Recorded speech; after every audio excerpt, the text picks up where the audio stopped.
दोस्तों हमारा number system का जो बेसिक कंसेप्ट था मैंने क्लियर कर लिए हैं। अब आज हम नंबर सिस्टम के प्रश्नावली 1A करने वाले हैं, जिसमें हम लगभग 5-6 क्वेश्चन करेंगे। उसके बाद हम नेक्स्ट पार्ट में क्वेश्चन को करेंगे। तो हमारा पहला क्वेश्चन है 20 और 40 के बीच समस्त धन पूर्णांक लिखिए।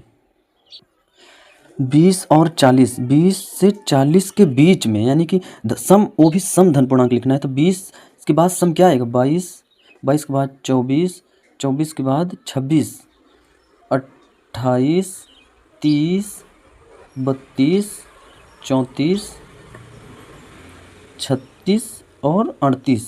ये 20 और 40 के बीच में हमारे सम धन पूर्णांक के हमारा पहला क्वेश्चन का सोल्यूशन है।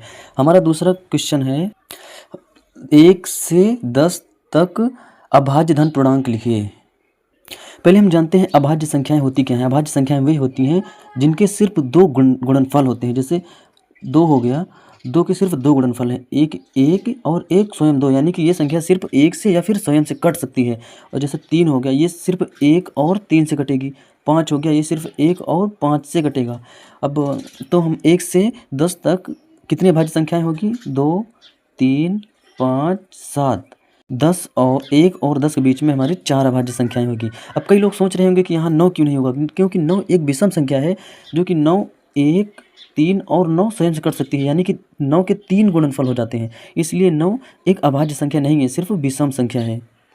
हमारा अगला क्वेश्चन है 2a + 1 का क्रमानुयायी बताएं। क्रमानुयायी का मतलब होता है अगला पद, यानी कि 2a + 1 का अगला पद क्या होगा? अगला पद यानी कि 2a + 1 में जब हम 1 जोड़ देंगे तो वो हमारा उसका अगला पद हो जाएगा, यानी कि 2a + 2, ये हमारा अगला पद होगा।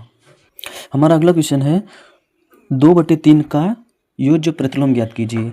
योज्य प्रतिलोम का मतलब होता है कि हमें जो संख्या दी गई है उसमें ऐसी कौन सी संख्या जोड़ें कि उसका जो रिजल्टेंट है वो 0 हो जाए, यानी कि हमें 2/3 दिया गया है, उसका योज्य प्रतिलोम क्या होगा? इसमें आप बताइए दोस्तों कि इसमें क्या जोड़ने पर 0 आएगा? यानी कि अगर इसमें हम -2/3 जोड़ेंगे तो हमारा रिजल्टेंट 0 आएगा, यानी कि 2/3 का योज्य प्रतिलोम जो होता है -2/3 हो जाता है।